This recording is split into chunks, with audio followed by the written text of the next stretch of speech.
আজকে ফার্মে মুরগি একটু অন্যরকম রান্না করব। সবসময় তেল মশলা কষিয়ে রান্না করে আর খেতে ভালো লাগছে না, তাই ভিন্ন স্বাদে একটু ভিন্ন রকম রান্না করতে চাই। এর জন্য মুরগির পিসগুলো আমি ছোট করে নিয়েছি। এরপর পেঁয়াজ কুচি দিলাম, আদা স্লাইস করে দিয়েছি এবং রসুন গোটা করে দিয়েছি।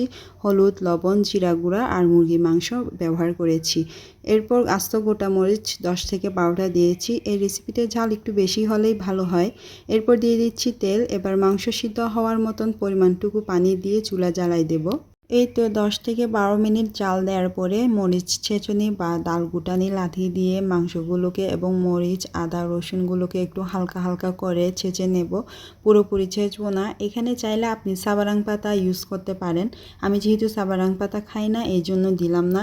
এবং আপনি চাইলে বিলাতি পাতাও কিন্তু ইউজ করতে পারেন, এখানে সুন্দর একটা ঘ্রাণ আসে।